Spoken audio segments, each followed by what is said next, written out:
Hi everyone, hope you're all doing alright tonight. Welcome back.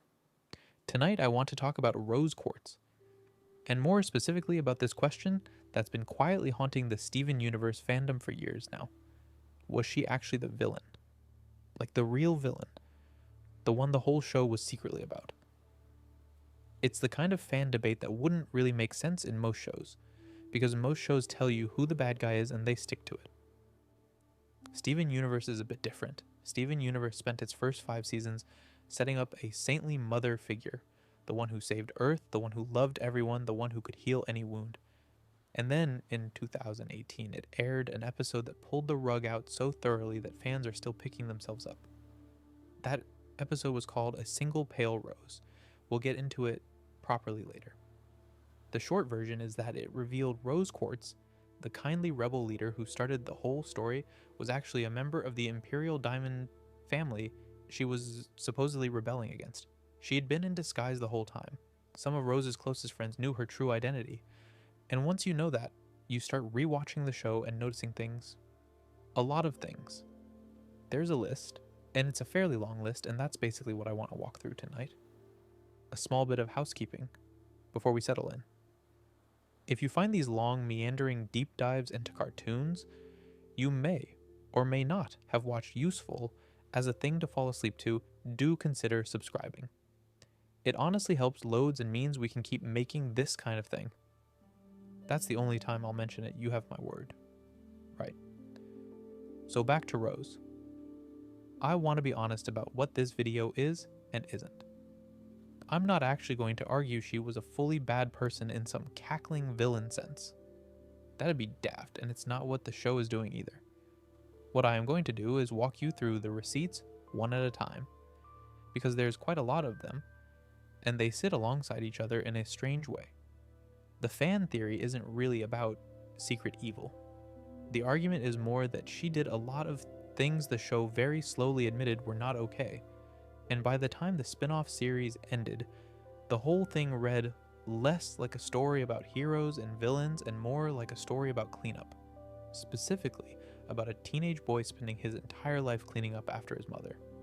A bit like inheriting a family business and then finding out, 10 years in, that it's somehow tax fraudulent in 17 different ways and the people you trusted to teach you the trade never knew either. Cheery, I know. What's interesting to me, and the reason I keep coming back to this show, is that Rebecca Sugar, the creator, didn't write Rose as a hero who turned out to be a villain.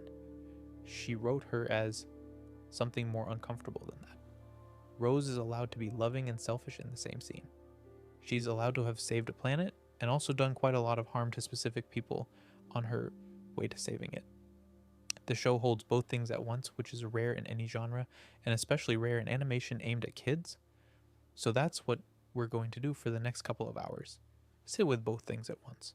Walk through the case, take it section by section, and at the end I'll pull back and we can decide together whether the title of this video is fair or a bit unfair, or somewhere in the middle. I should also say, because it's the polite thing to do, that there will be a few spoilers along the way. Quite a lot of them, actually. If you've never seen Steven Universe and you're planning to, this might be one to save for after you've watched it.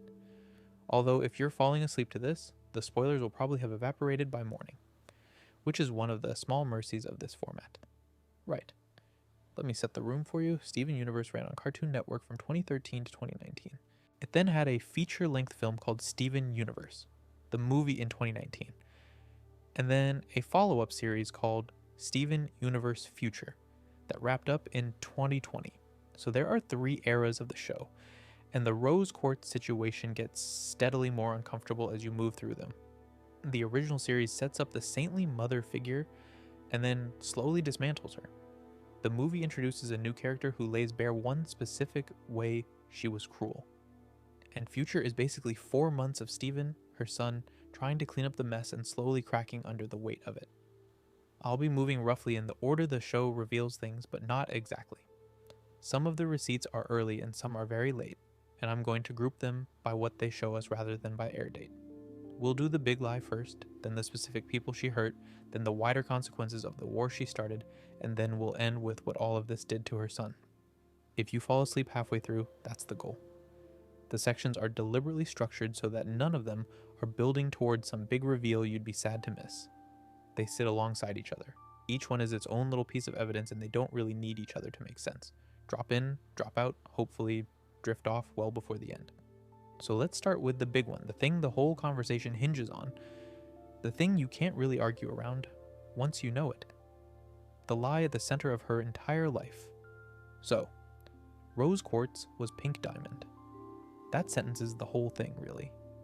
Everything we're going to talk about tonight branches off it. And it's worth sitting with how strange it is, because if you only watch the first half of the show, none of this would make any sense at all. You'd be sitting there going, what do you mean she's pink diamond? Pink diamond is the one she shattered. That's the whole reason there's a war. And you'd be right, that was the official story for about 100 episodes. The reveal happened in Season 5, Episode 18, which aired on Cartoon Network in May of 2018. The episode was called A Single Pale Rose. It's a very strange episode for the show. Pearl loses her phone, of all things, and to find it, Steven has to go inside her gemstone, which is a sort of mental dream space where Pearl keeps her memories. He goes deeper and deeper, and eventually arrives at the moment everyone has been wondering about for years, the moment of Pink Diamond's shattering. He sees a figure standing over Pink's gem with a sword. The figure turns around. It's Rose Quartz, not Pearl shapeshifted to look like Rose. And then Pearl shows him another memory, a quieter one, where she and Rose are hiding behind Pink Diamond's throne. They're whispering. Pearl is hesitant. Rose tells her it'll be all right. And then Rose reveals herself to be Pink Diamond, the very person they were supposedly about to assassinate. It's a quiet reveal. There's no thunder. There's just a moment where the geometry of the gem changes, and the show becomes a different show.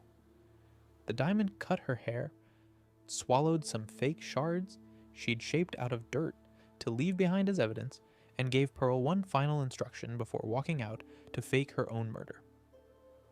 The instruction was, never speak of this. We'll come back to that later because it has consequences. But for now, the important bit is the deception itself. Pink Diamond walked away from her old identity that day. She sacrificed herself, leaving everyone to believe she was dead. And then she walked back as Rose Quartz, a member of her own court, and lived as that person for the next several thousand years. I find this genuinely difficult to process, honestly. Like, on a human level. She maintained a fake identity for longer than recorded human history. She had a romantic relationship with someone, the human Greg Universe, who had no idea she was actually intergalactic royalty in hiding. She had a child with him, our protagonist Steven, and chose to give up her physical form so that child could exist, all without telling him or his father or any of her closest friends except Pearl who she really was. The whole thing was built on a foundation that nobody in her life had access to. They were all living inside a story she'd written for them. And her closest friends, the ones who fought a war for her, the ones who built a found family around her absence, none of them knew either. Except for Pearl. Pearl knew. But Pearl was under a diamond's command to keep quiet and couldn't even hint. Garnet did know. Amethyst didn't know. Bismuth, who we'll talk about later, definitely didn't know. They thought she was a humble soldier who defected from an imperial system to save Earth. They thought she was one of them. Spinel was brought to Earth. She was the Empire's daughter, slumming it under a fake name, and she let them die for that story without ever giving them the actual one. Here's a fun detail that always gets me, by the way. Once you know about the reveal, you can go back and rewatch the early seasons and find foreshadowing everywhere. Like dozens of pieces of it, just sitting there in plain sight. There's a mural in an episode from season 1 that shows Rose Quartz and other gems, but the gems depicted are not the diamonds as commonly assumed. Fans wondered about that for years. Rose's gemstone has a particular cut to it that, if you know anything about real diamonds, is suspicious in a way Rose's normally aren't. Her color palette is distinctly different from pink diamonds. Pearl covers her mouth whenever the subject of pink diamond comes up, which everyone noticed and nobody could explain. There's a moment in an episode called Bubbled, where a ruby refuses to recognize Steven even when shown his gem, until he heals her cracked gem and she finally believes he is Rose Quartz, because his gem is Pink Diamond's gem. The orientation's just slightly different because of how it's positioned. The show was telling you the whole time, patiently, quietly, in the corners of frames. It just didn't expect anyone to actually figure it out, which a lot of fans did, by the way. The theory that Rose Quartz was Pink Diamond was circulating for years before the reveal, and people who'd posted it on forums in 2015 came back in 2018 to say they told everyone. Some of them got it almost perfectly right. There was also a parallel theory that Pearl was the one who actually shattered Pink Diamond, which is sort of correct in the sense that Pearl was the one holding the sword when the fake shattering happened, but isn't correct in the broader sense because nobody was actually shattered. It's that kind of show. You can be technically right about the wrong thing. Anyway, I keep getting sidetracked. The point I'm trying to get at is this. Telling a lie is one thing. Telling a lie that lasts 5,000 years and weaves itself through every relationship you ever have is a different kind of thing. It's not even really a lie at that point. It's a construction, a whole architecture of self. Rose Quartz didn't just deceive her friends, she built an identity that was, at every moment, structurally false. The person they loved didn't exist. The person they followed into war didn't exist. The mother Steven would later inherit a legacy from didn't exist. There was a diamond underneath the whole time, wearing a costume she never took off, and the show, to its credit, doesn't really let her off the hook for this. When Steven brings the reveal back to the others at the end of a single pale rose, you hear Garnet and Amethyst gasp behind him. It's a very small sound and it carries a lot of weight. The next few episodes are them trying to figure out what to do with the fact that their entire history together was based on a story they were never told the truth of. Garnet, in particular, has to renegotiate her whole sense of herself, because Garnet only exists as a fusion because Rose accepted her, and now Rose was Pink, and Pink was one of the ruling class Garnet was made to serve. Her whole identity got tangled up in it. You can argue, and I think it's fair to argue, that Rose had reasons. She was trying to save Earth. She couldn't very well announce that the diamond who used to own this planet had switched sides. The deception was tactical in the beginning. I get it. But the deception lasted thousands of years past any tactical necessity. There was no military reason to keep lying to Pearl about it after Earth was already saved. There was no tactical reason to never tell Greg. There was certainly no reason to leave Steven to inherit a body that the entire intergalactic empire was actively trying to kill because they thought it had murdered their family member. The lie outlived the war by a very, very long way. So that's the foundation. The thing the rest of the receipts grow out of. The fact that the woman everyone in Steven Universe loved and trusted was never, on any level, the person she said she was. Everything else we're going to talk about tonight sits on top of that, somehow. Spinel is the one I think about most, actually. So let's do her. There's a garden, somewhere out in space, on a large rock floating in the void. It's overgrown now. The plants are dead and brown and tangled together. The pillars have crumbled. A glass dome covers the whole thing, like a greenhouse that's been forgotten about for several thousand years. And in the middle of it, when you first see it in the film, there's a single figure who hasn't moved in a very long time. She's smiling. She's holding a pose.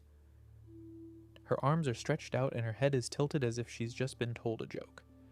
And she's been standing exactly like that, alone for 6,000 years. That figure is Spinel. And her story is in Steven Universe, the movie, which came out in 2019. The movie itself is mostly a fun, action-y musical thing about Steven dealing with a new threat to Earth. It's lovely. But underneath all the songs and the color and the new villain, there's a piece of backstory so quietly horrible that I genuinely think about it more than any other moment in the whole series. Spinel was created for Pink Diamond a very long time ago. Pink had recently lost her first pearl who had been taken away by White Diamond, which was a kind of demotion or punishment depending on how you read it. And so Pink was given Spinel as a sort of replacement playmate, a court jester, really. Spinel's whole purpose in being made was to keep Pink entertained. She had stretchy cartoon limbs and a permanently delighted expression, and she did silly little physical comedy routines, and Pink, who at this point in her life was still essentially a child by Diamond standards, loved it. They had a garden that was theirs, just the two of them.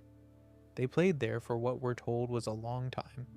The garden was beautiful then, full of flowers, full of color, full of light. And then Pink got Earth. The Diamonds had been refusing her requests for her own colony for some time, partly because they thought she was too immature for the responsibility, and partly because, well, Diamonds don't really hand out planets to people they think are still going through a phase. But eventually they relented. Pink was given Earth as her colony, and she was very excited about it, and Spinel quite reasonably assumed she'd be coming along. Spinel was brought to Earth. This is the part I find genuinely difficult to talk about, because of how casual the cruelty is. Pink didn't tell Spinel she was leaving her behind. She didn't sit her down and explain. She didn't promise to visit. She didn't, behave like someone breaking up with a friend. What she did was tell Spinel they were going to play a new game. The game was very simple. Spinel had to stand perfectly still in the garden until Pink came back. That was the whole game. And then Pink left and eventually came back as Pink Steven. Spinel stood there, smiling, holding the pose, waiting for her friend to return so they could play. The garden grew and bloomed and eventually started to die around her. The flowers wilted, the vines crept up the pillars. Whole sections of the floating rock began to crumble and fall away into space. Spinel kept smiling. For the whole time.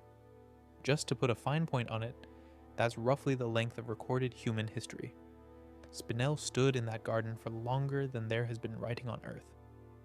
Spinel was not present during the building of first cities, pyramids, empires, wars, plagues, Renaissance.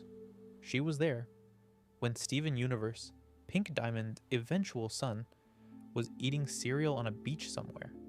She kept waiting. She thought they were still playing the game. The statement that Pink Diamond was gone was made when the pink version of Steven confronted White Diamond and changed your mind, not broadcast across the universe. Spinel heard it. She finally understood that she'd been waiting for someone who was never coming back. And then she got very, very angry in the way you'd be angry if you found out you'd been a punchline for that long.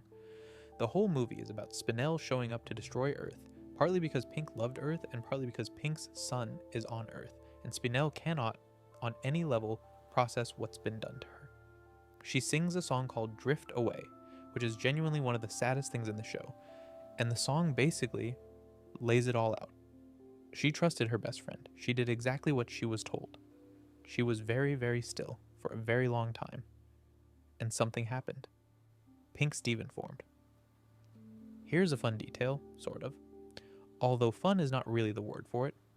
Rebecca Sugar, the creator of the show, talked about why she wrote this storyline in an interview around the time the movie came out. And what she said was something along the lines of, this is about outgrowing a friend, about the way you can grow up and just sort of leave someone behind and how that can feel. From the other person's side, like the world ending. It's a metaphor for something a lot of people have actually done to other people in their lives, just on a much smaller scale. You drift away. You stop returning calls. You don't even mean to. The other person is left wondering what they did wrong. And the answer is nothing. You just outgrew them. Pink outgrew Spinel. That's the whole story. But the thing that makes it land so hard, for me, is that Pink didn't just outgrow her and stop visiting. She left her behind. She used Spinel's loyalty against her. She knew Spinel would do whatever she asked, including stand perfectly still indefinitely, and she used that. It's the difference between letting a friendship lapse and locking someone in a room and walking off. The cruelty isn't the leaving. The cruelty is the manipulation she used to make the leaving easy on herself. I don't know what else to say about it. Honestly, it's the kind of thing that when you first watch the movie kind of breaks your sense of who Rose was. Because by this point in the series, we already know Rose was Pink. The reveal had happened approximately 16 months before the movie came out. So when we meet Spinel and we hear what was done to her, it's not a stranger doing it, it's Steven's mom. The movie does eventually resolve, by the way, in case you're worried about Spinel. Stephen befriends her, the Diamonds adopt her into their weird royal family, and she ends up living with them and being looked after in a way she never really was before. So there's a happy ending of sorts, but it's the kind of happy ending you're suspicious of, because it doesn't undo the standing still. Nothing undoes that. Spinel's whole life before that point was being used as someone else's amusement, and her life after the garden is being looked after by people who weren't responsible for what happened to her, while the person who was responsible has been technically dead for a generation and is partially reincarnated as a teenage boy who's now trying to apologize on her behalf. That's where we are with Spinel. One down, lots more to go. Let's talk about a different Pearl. There's a Pearl in the spin-off series who has a long, jagged scar running across her left eye. It splits her face from her hairline down to her chin. The eye underneath the scar is missing. The crack continues up into her hair, where one of the buns on the side of her head is also split. It looks, when you first see her, like a wound from a battle. Some kind of dramatic injury sustained in the war that she somehow survived but never recovered from. For a long time, fans and characters in the show assumed it was White Diamond who'd done it, because Pink Pearl, as she's now called, spent a very long time being White Diamond's puppet. 8,000 years, in fact, of being remotely controlled like a sort of biological drone. Her color palette retained its pink tones with light pink skin and pale magenta eyes. Her hair remained lilac, and she existed as a traumatized character throughout her appearances. So when she got freed late in the original series, and we all saw the scar, the natural assumption was that White had done it during the years of control, that she'd been treated badly by the worst Diamond. Made sense. The reveal that it wasn't White comes in a Steven Universe future episode called Volleyball, which aired in early 2020. The episode is, on paper, about Pink Pearl asking Steven if he can heal her eye. He has healing powers inherited from his mother, and he's been using them on cracked gems all morning, so it seems reasonable to try. He tries his healing spit on Connie. The healing spit does work. He tries it on her actual eye, the physical injury rather than the gemstone. The healing spit does work. He's confused because his powers usually work on this kind of thing. So he asks her how she got the scar in the first place. And Pink Pearl says, very casually, that it happened before White ever took her over, that it was Pink Diamond who did it. Steven kind of locks up at that. There's a moment where he goes pink, briefly, a flicker of his mother's energy coming through him. He doesn't want to hear this. He's heard a lot of things about his mother by this point in the show, and he keeps trying to fix the consequences, and the consequences keep getting worse. And now there's a Pearl in front of him with half her face caved in, and the answer to who did it is complications from her protective actions during the rebellion. The story comes out slowly. Pink, back when she was a Diamond and was still being denied her own colony used to throw tantrums. We're talking about a being roughly the size of a building, with powers that could level cities, having actual child-style tantrums when she didn't get her way. After one particularly bad refusal from White, Pink threw a fit and lashed out with her powers and accidentally damaged her own Pearl. She didn't mean to, but meaning to or not, the damage was done. Pink Pearl's eye was cracked. Her form was broken. And then, embarrassed by what she'd done, White Diamond took Pink Pearl away from Pink. That's the bit I think doesn't get talked about enough. She didn't just hurt her Pearl. She handed her off to her abusive older sister, basically, as a sort of, here, you take her, I don't want to look at what I did anymore. And White, who was a different kind of awful, then used Pink Pearl as a puppet for the next 8,000 years. So Pink Pearl spent the equivalent of all of human history with a cracked face, draining of color with no agency, having lost some memories of the time when she had a face that wasn't cracked. All because Pink had a strop one day and couldn't deal with the consequences of it. When Pearl, our Pearl, the one we know from the show, hears this story in the episode, she doesn't want to believe it. She's defensive on Rose's behalf because Pearl has spent her entire existence being defensive on Rose's behalf. And the idea that Rose used to throw temper tantrums and hurt people during them is genuinely incompatible with the woman Pearl thought she was loving. And here's the thing that I think is the most quietly devastating bit of this entire storyline. Pink Pearl during the episode keeps making excuses for Pink. Pearl talks about her with affection. She remembers little gifts Pink gave her, like a ribbon wand that she still has. She gets defensive when Pearl gets upset about it. She says things like, oh, she didn't mean it. She was just frustrated. She had a hard life. She wasn't always like that. It's the language someone uses when they've been damaged by a person and still love them and can't stop reframing the damage to be more bearable. The episode is written very deliberately as a domestic abuse metaphor. The crack on Pink Pearl's eye is psychological damage manifesting physically. Her actual gemstone is intact, by the way. That's the kicker. When the diagnostic machine at the Pearl Care Center scans her, it says her gem is fine. There's nothing wrong with her at a fundamental level, but her form, the body she projects, can't stop showing the wound, because some kinds of harm don't actually break the thing they hit. They just refuse to heal. They sit there forever as evidence of what happened to you. And the moment Pink Pearl starts properly defending her abuser, in the middle of the episode, the crack on her eye gets worse. It extends. It splits further.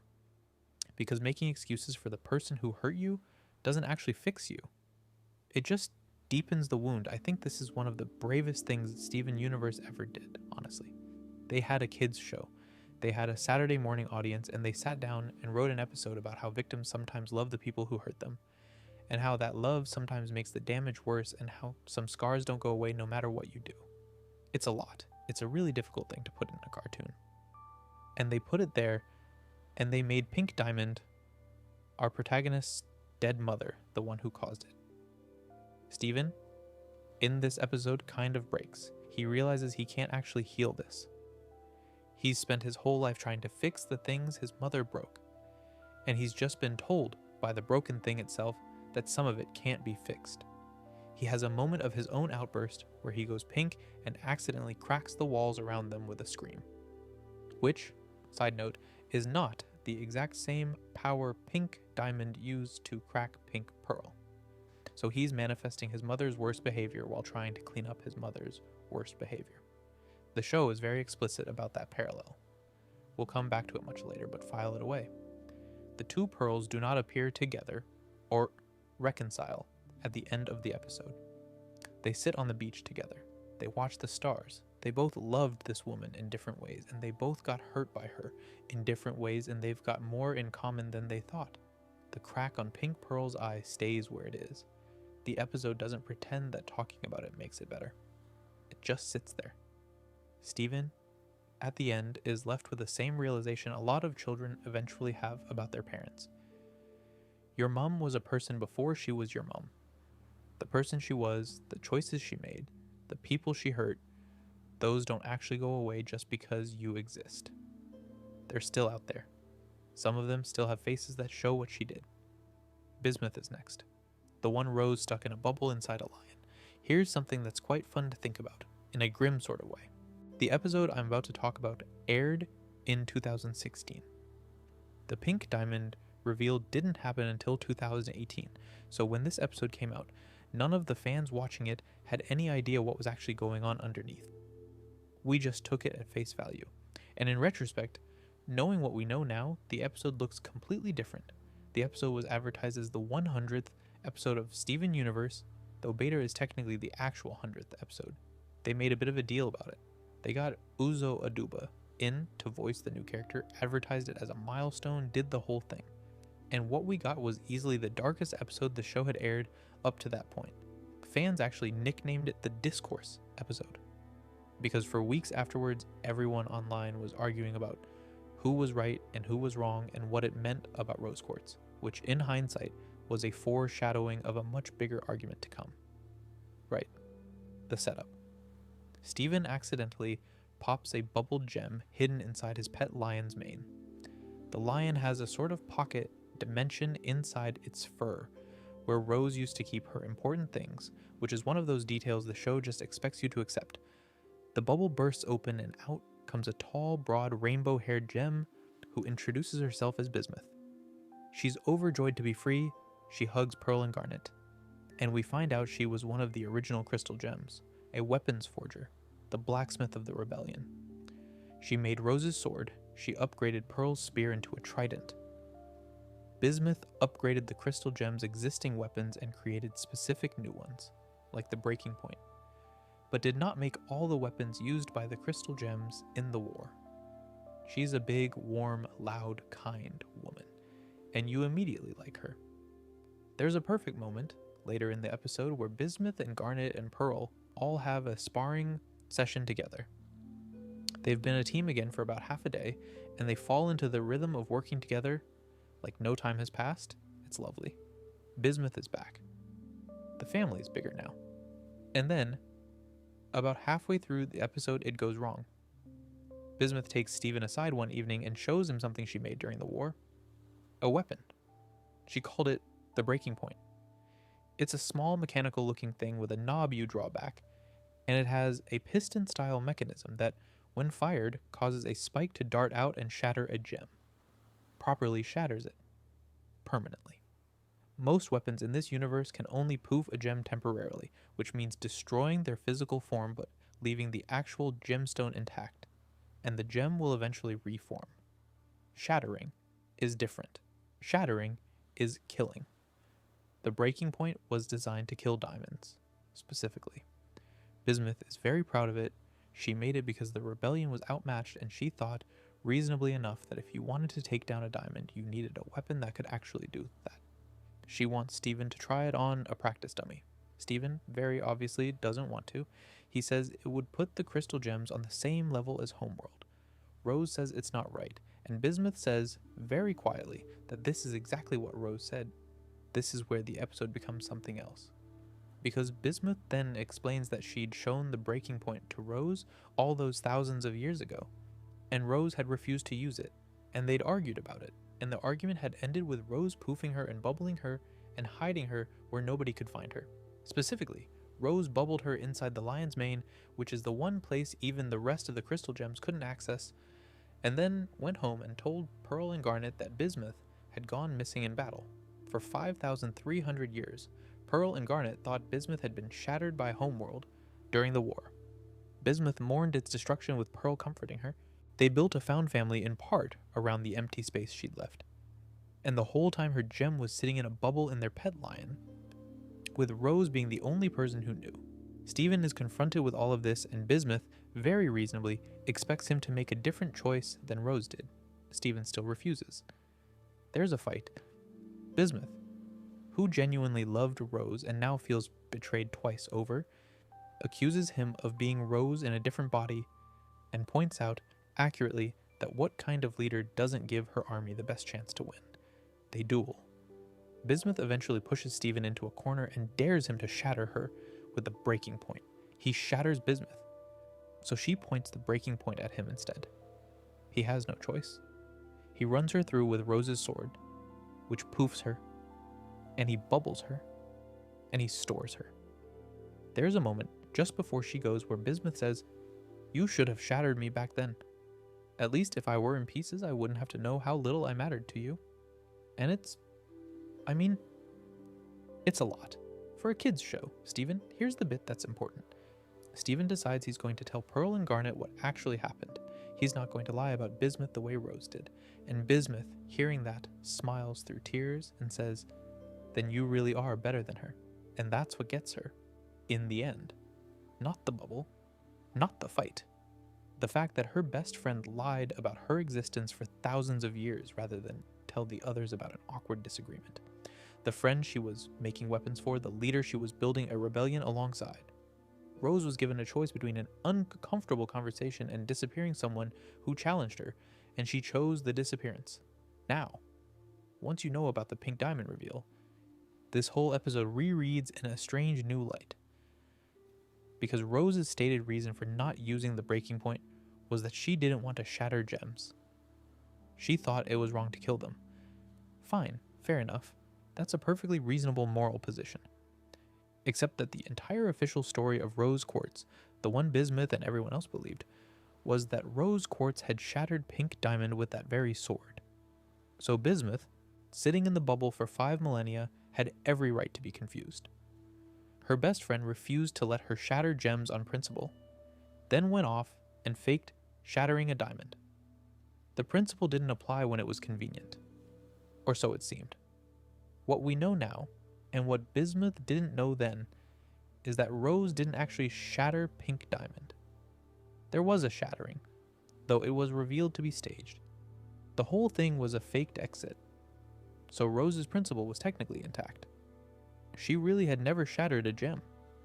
She just disappeared one of her closest friends because that friend's plan would have required actually committing to the principle, and faked another's death because that death was a useful PR move, and let everyone believe the wrong story about both for thousands of years. It's the pattern that gets me. When someone in Rose's life became inconvenient, she found a way to make them go away. Pink Pearl, hurt and embarrassing, handed off to White.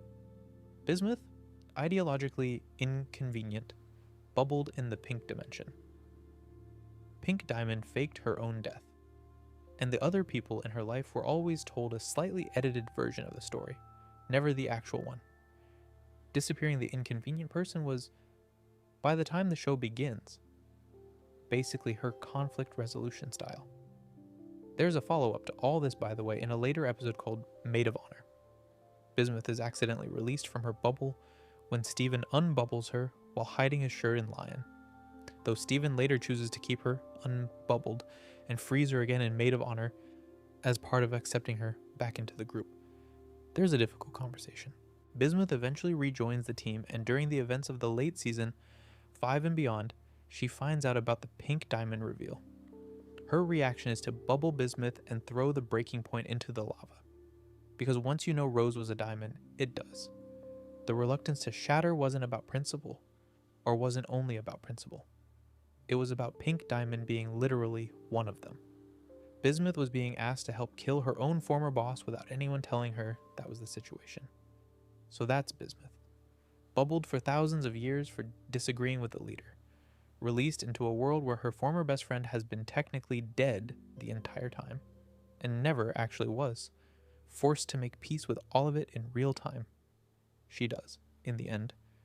She joins the crystal gems properly this time and becomes part of the family. But she had to do quite a lot of forgiving to get there. And Rose was not around to apologize for any of it. Let's talk about what happened to everyone else who fought in the war. The war had been going for a while by the end. I'm not entirely sure how long. The show is vague about it. But I get the sense that the rebellion lasted years, at least possibly decades. Long enough for the crystal gems to become a serious problem for Homeworld.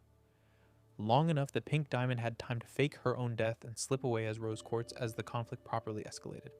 Long enough that by the time the Diamonds decided enough was enough, they'd already lost a lot of soldiers, and so had the rebellion. The way Homeworld ended the war was, well, it's a thing. What they did, the 3 remaining Diamonds, was unleash some sort of frequency weapon across the entire planet. The show calls it a flash of light, but a character named Centipedal, who later becomes Nephrite once she remembers herself, describes it more as a song, some kind of sound or wave or shimmer. We never get a perfectly clear technical explanation, which I think is deliberate.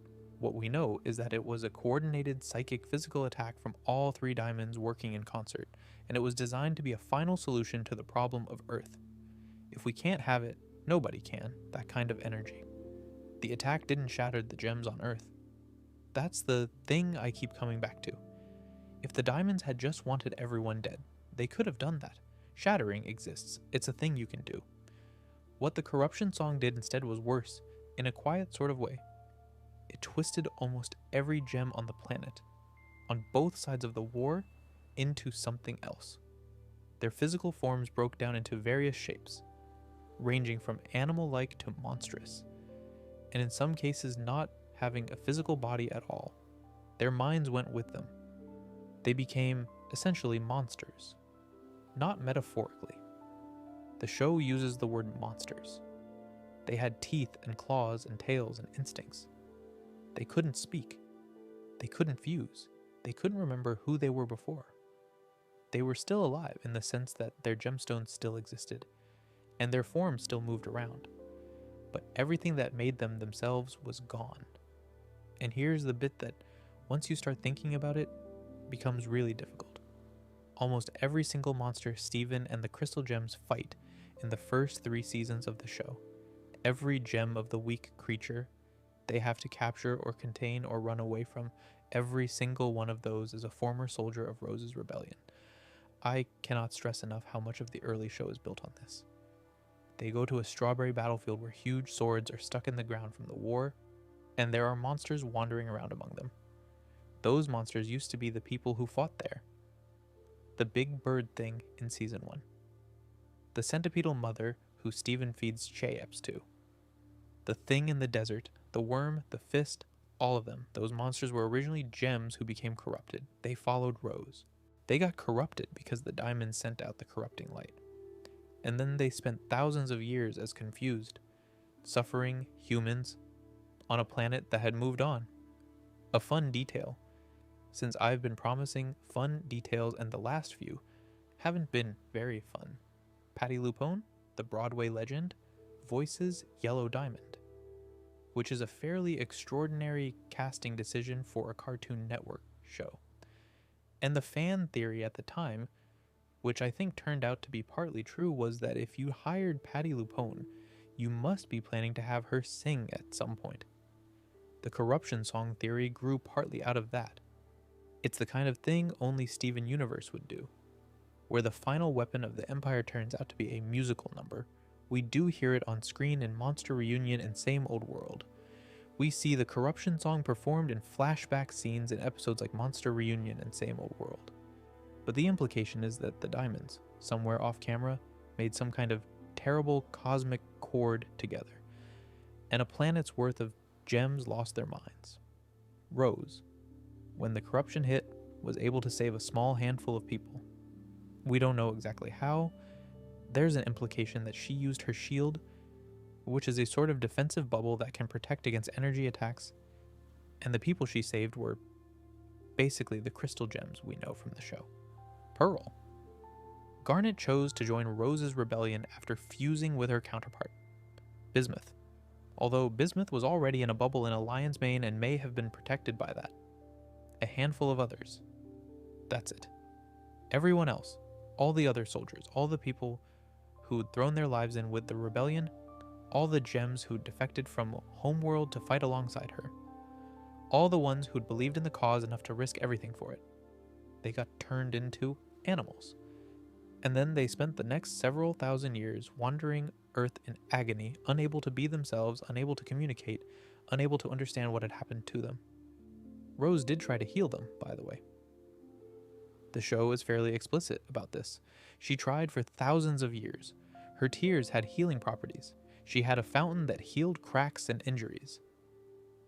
Some of Rose's healing methods had limited effect on corruption, but they were not sufficient to cure corrupted gems on their own. Garnet says, much later in the show, that Rose tried and could only ever get partial results. She cared.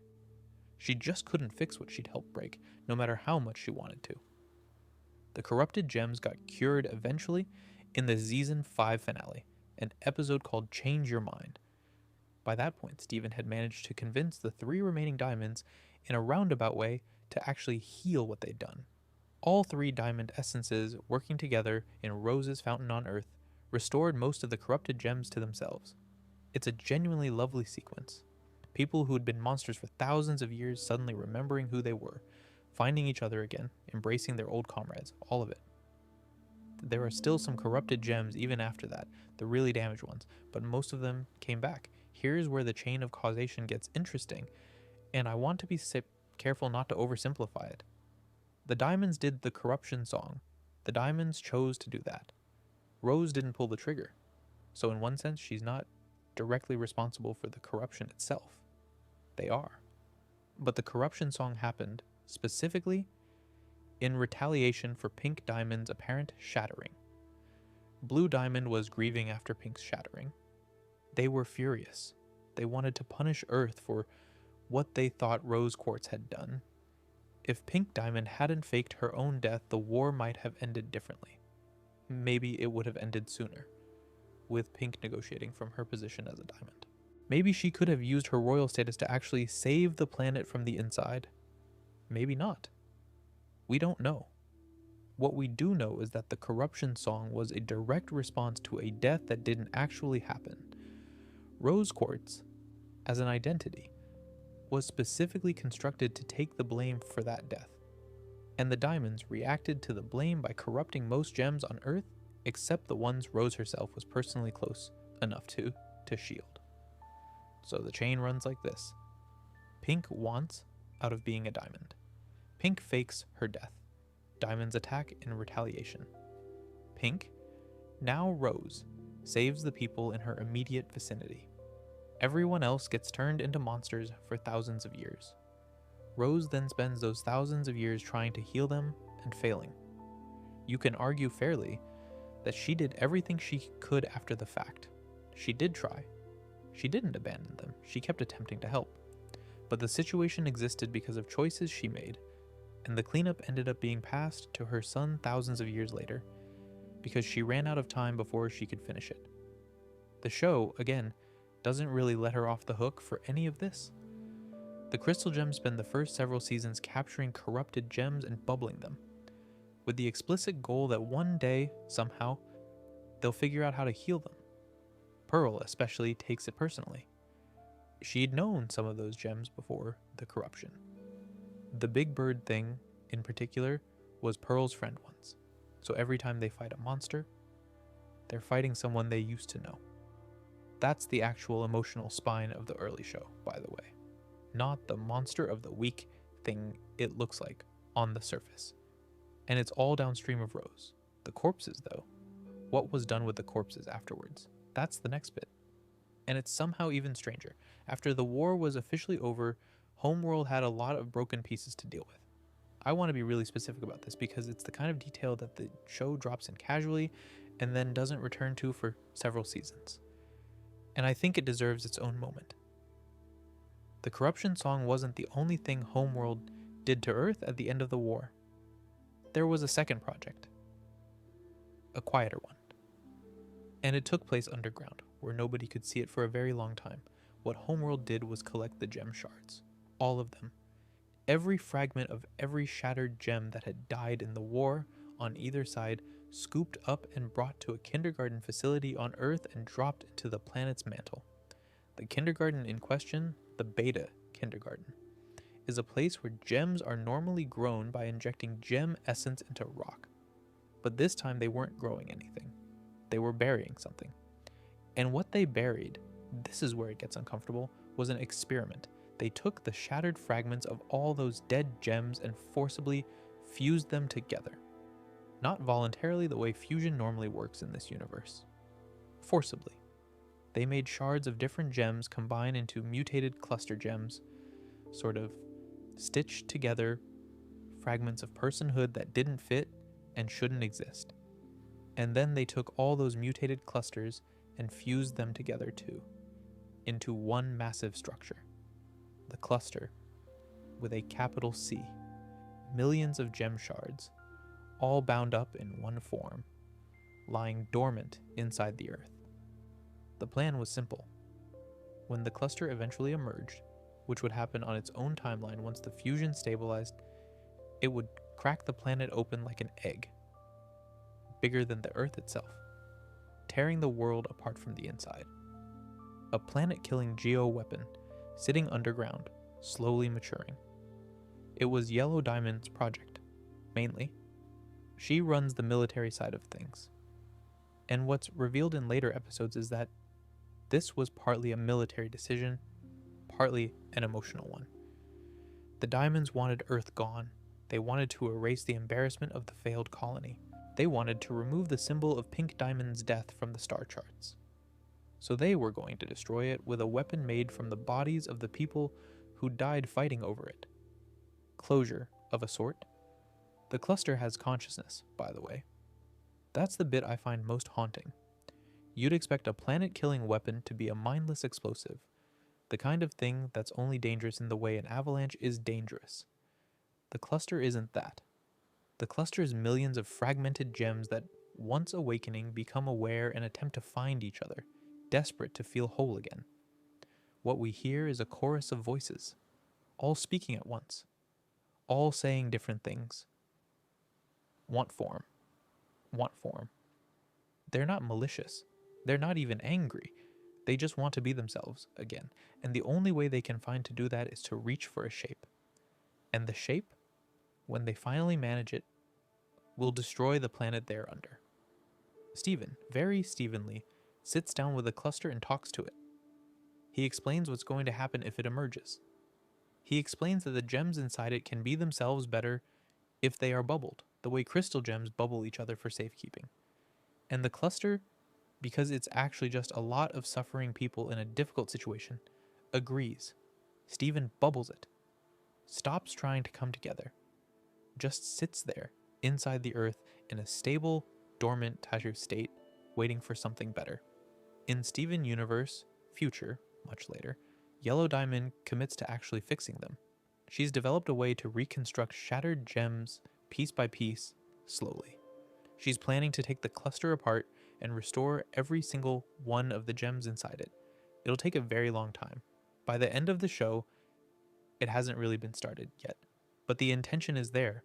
The shards will eventually be people again. Now, here's where I want to pull back and connect this to what we've been talking about. The gems inside the cluster died after Rose's war. Some of them died for her. Some of them died fighting against her. Either way, they died in a conflict she'd started by faking a diamond's death, and after they died, their bodies were used as raw material for a weapon designed to destroy the planet she said she was saving. The geometry of that is, I don't know. It's strange to sit with. The war Rose started, in the long run, didn't just kill her followers, it produced their corpses as a weapon meant to undo the very thing the war was for. If the cluster had emerged on schedule, Earth would have been destroyed by the people Rose had led into rebellion. Not metaphorically, literally. Their physical fragments would have ripped the planet apart. Stephen stopped it, of course, because Stephen stops things. But the situation existed because of choices Rose made, and she'd been technically dead for around a decade by the time the cluster became a real problem for her son. She didn't leave him instructions. She didn't even mention it.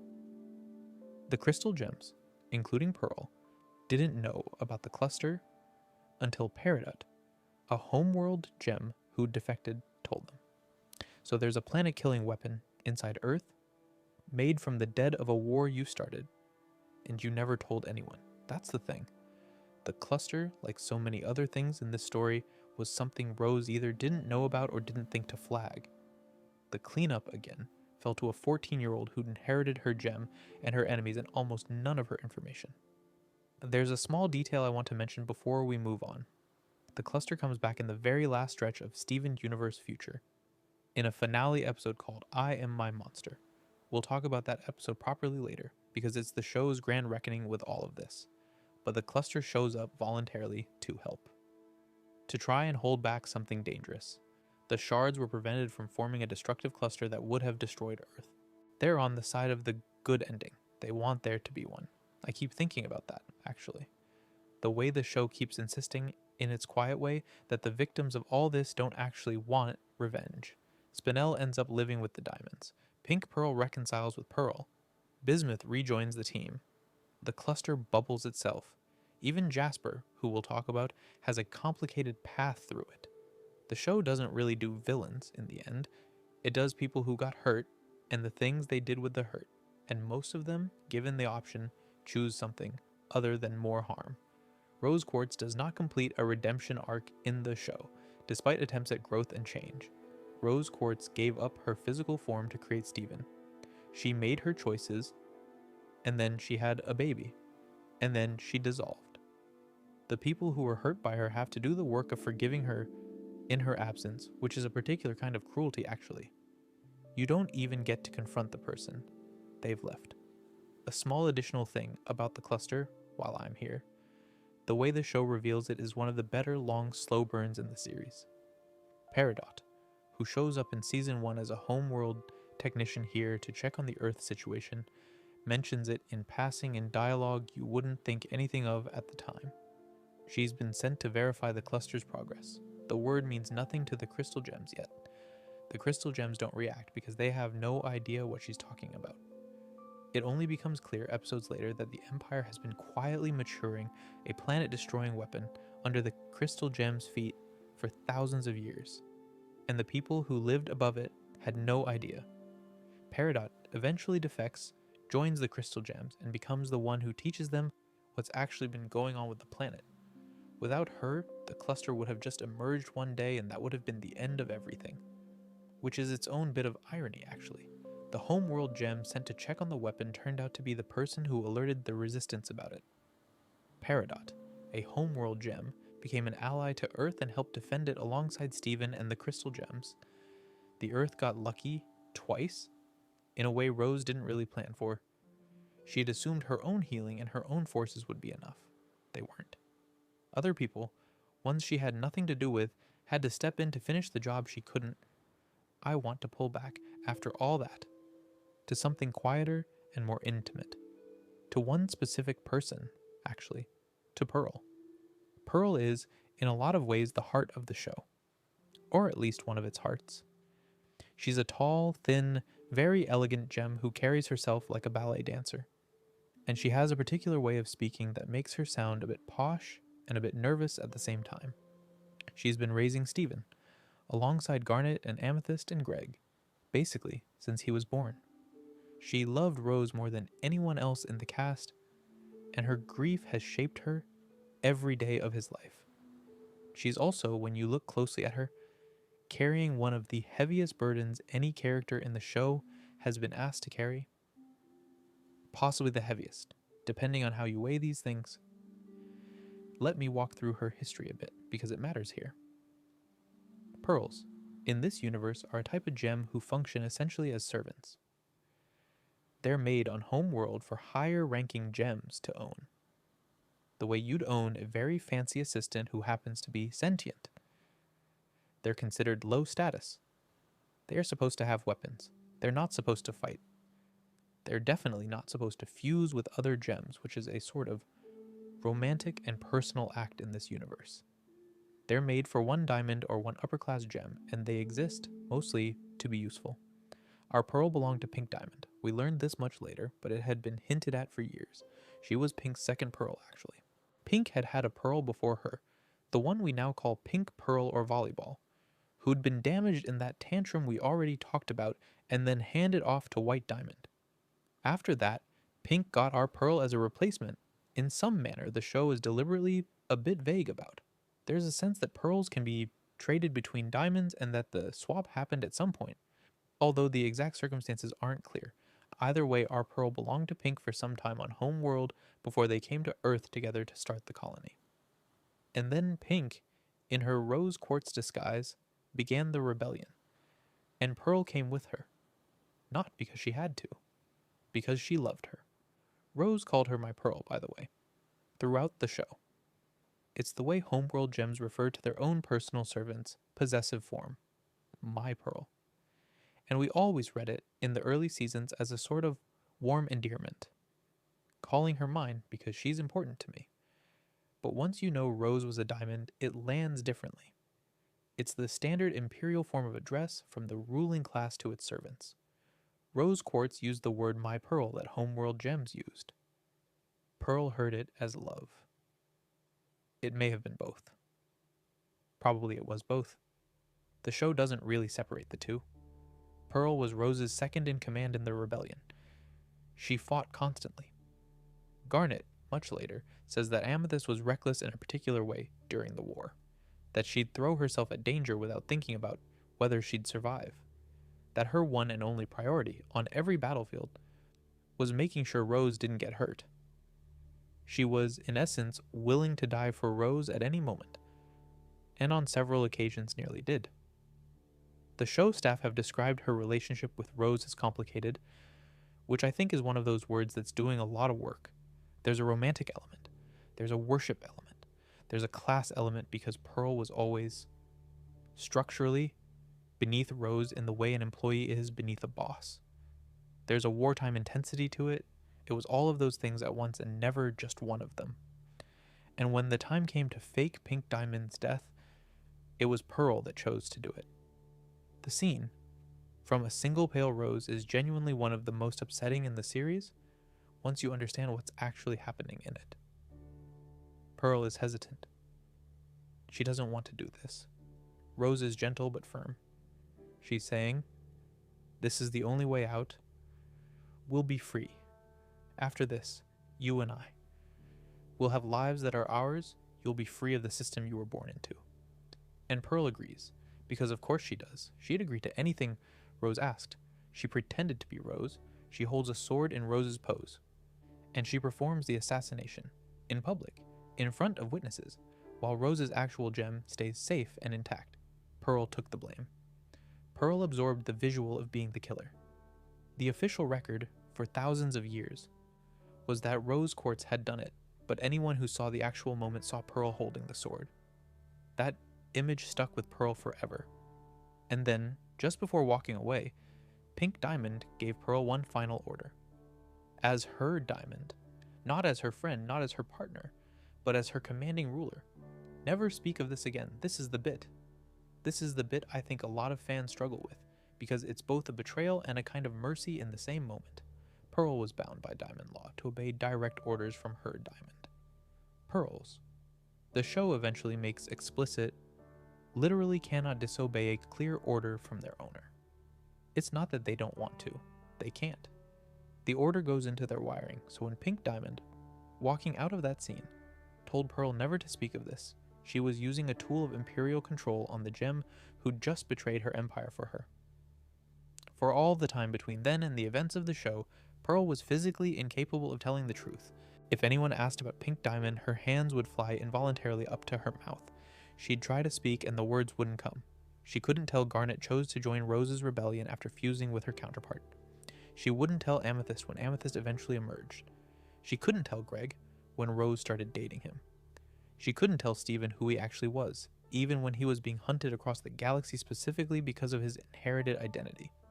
The information was locked inside her, and her own body was the lock.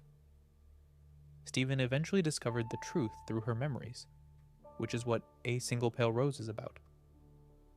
The order was about speaking, so Pearl found a way to show Steven by letting him into her gemstone, where she keeps her memories. The order didn't cover showing. Pearl had been figuring out that loophole for years, maybe decades. She'd hinted at it. She'd given Steven nudges. She couldn't tell him outright, but she could create the conditions for him to discover it himself, and she did. I want to sit with this for a second, because it's the bit that I think changes how you read every Pearl scene in the show. Every time you've ever seen Pearl distracted, or sad, or pulled into herself, or losing her temper for no reason, you might be watching her not be able to say something. Every time she snapped at Greg for something that didn't really deserve it, she might be sitting on 5,000 years of resentment that she couldn't speak. The grief she carried for Rose was bad enough. The grief she couldn't even articulate, that's a different kind of weight. And there's a worse part. There's always a worse part with Rose. The order wasn't just about keeping the secret, it was also about keeping Pearl. Because as long as Pearl couldn't tell anyone, Pearl couldn't fully be her own person. She was still, in a structural sense, Pink Diamond's servant. She still had a direct order running in the background of her existence. Rose could, and apparently did, choose to take a romantic interest in Greg, and Pearl had to watch that happen without being able to say, "By the way, the woman you're falling in love with used to own me," and still technically does, because there's a diamond order running on me right now. There's an early episode called Rose's Scabbard, which is about Pearl finding a sword scabbard from the war and getting upset about Rose having kept secrets from her. At the time it aired, we thought she was just being a bit jealous and proud. Now, the rewatch is brutal. She's grieving someone who used her as a weapon against her own conscience and called her my Pearl while doing it. In the volleyball episode we talked about earlier, there's a moment where Pearl meets Pink Pearl, the original. The two of them have a lot to compare notes about. Pearl loved Pink Diamond, though the relationship between Pink Diamond and her original Pearl was characterized by harm rather than affection. Both of them were hurt by her in different ways. Both of them, in the end, sit together at the end of the episode and just look at the sea. They fuse into a temporary new form called Mega Pearl, briefly. And the fusion is described as them finally seeing the whole picture of who Pink was. Two people who'd been kept in the dark by the same woman, finally able to compare notes. That's Pearl, the most devoted person in Rose's life, given a permanent gag order, and called my Pearl on the way out the door. She's spent the entire show finding ways to be a person despite that, and she's done a pretty good job of it, honestly. But she shouldn't have had to. The rest of the Crystal Gems had their own version of this, by the way. Pearl was the one who knew, but the others had to find out cold. The audible gasp at the end of A Single Pale Rose is one of those small moments I keep going back to. Steven comes out of Pearl's gemstone, turns around to face the rest of the room, and you hear Garnet and Amethyst behind him just sort of inhale together. The episode ends there. We don't see their faces properly. We don't see what comes next. The credits roll on that one tiny shocked breath. What comes next when we see it in the following episodes is a fairly painful reckoning. And I want to spend a section on it because Pearl is one thing. Pearl was the one who knew. But the rest of the team had to absorb this information cold, in their kitchen, from a 14-year-old. And what it did to them is a whole separate story. Garnet first, because Garnet is the most affected, structurally. Garnet, for anyone who's never watched the show or doesn't remember, is a fusion. She's two gems, Ruby and Sapphire, who fell in love during the war and decided to merge permanently into one being. Their fusion is also a person. Garnet is the result. She walks around as one tall woman with a square afro and a slightly stoic demeanor. But inside her, two people are in a continuous, loving relationship that is also somehow her own existence. It's a strange and lovely concept, and the show handles it really well. But here's the bit that matters. Ruby and Sapphire being together was forbidden under homeworld law. Fusion between different gem types was forbidden. Romantic fusion was forbidden. They would have been shattered if homeworld had caught them. Rose Quartz, when she met them, accepted them. She told them they could be themselves. She told them their love was allowed. That moment of acceptance, Garnet says explicitly, is the entire foundation of her existence. She is who she is because Rose said yes. Now imagine being that person and finding out that the woman whose acceptance built your entire identity was, in fact, a member of the ruling class that would have shattered you. Rose was Pink Diamond. Pink Diamond's older sisters made the laws that forbade Ruby and Sapphire's fusion.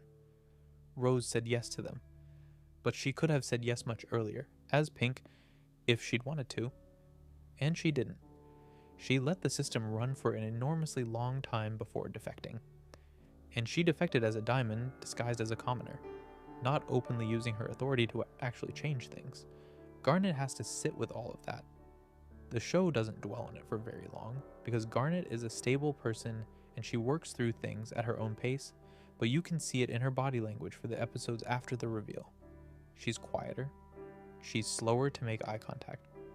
Her two halves, Ruby and Sapphire, briefly come apart at one point because they can't agree on how to feel about forgiving Pearl, which is a sign that something has genuinely gone wrong in her interior life. Fusion stability requires emotional alignment. Garnet's emotional alignment was held together, partly by Rose's acceptance. When that turned out to be from a different person than they thought, the fusion wobbled. Amethyst is a different kind of hurt. Amethyst was made on Earth in the prime kindergarten by Homeworld. After Pink Diamond's apparent shattering, she was meant to be a soldier in the invasion. She emerged from her hole alone in an abandoned facility, several centuries late, with no idea what she was for. The Crystal Gems found her and raised her. For her entire life, Amethyst has been told she's a defective amethyst the Crystal Gems created on Earth. Well, sort of. She's not a Rose Quartz, she's an amethyst. But the implication has always been that she's the only quartz on the team. the only soldier-class gem Rose accepted as one of her own. Her whole identity is structured around being the good quartz. The quartz who proved that not all homeworld products are bad. The quartz Rose loved enough to keep. And then the reveal happens, and Amethyst finds out two things at once.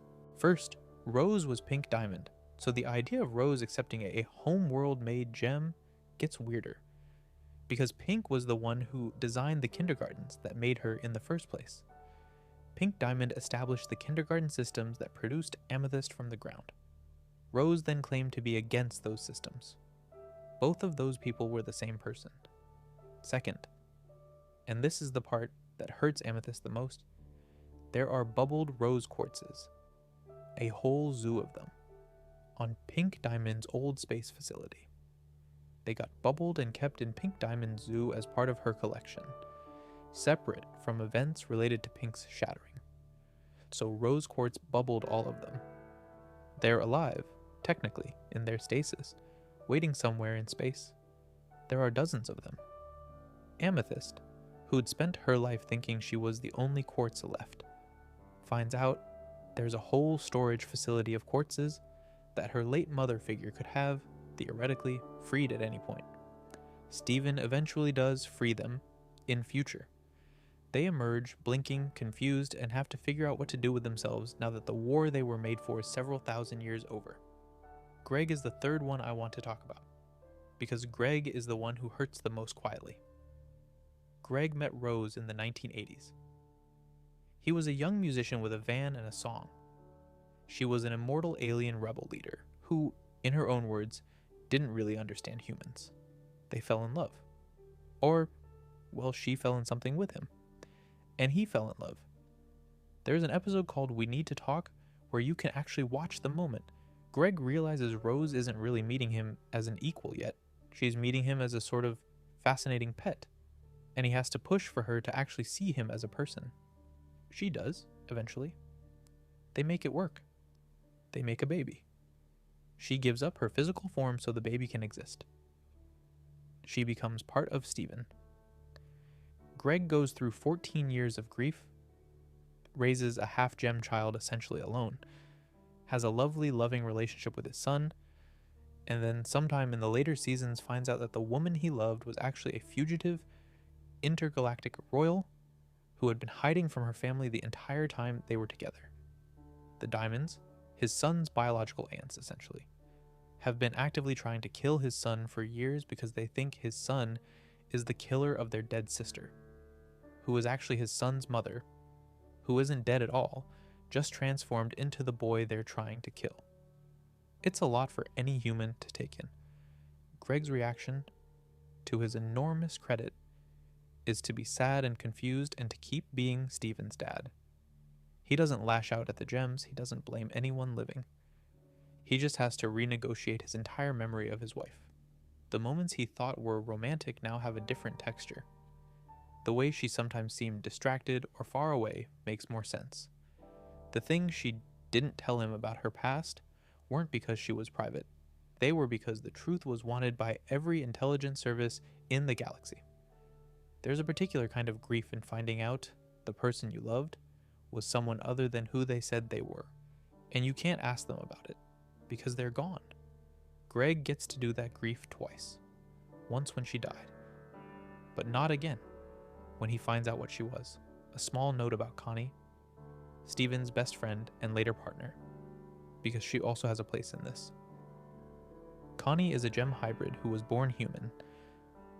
She loves Steven. Her entire adolescence has been wrapped up in the gem stuff, in being the person who supports him through it, in learning sword fighting from Pearl, in befriending the family, and by the time she's old enough to fully understand it, the family she's been adopted into turns out to have been built on a lie that's still actively producing consequences. She gets pulled into the cleanup.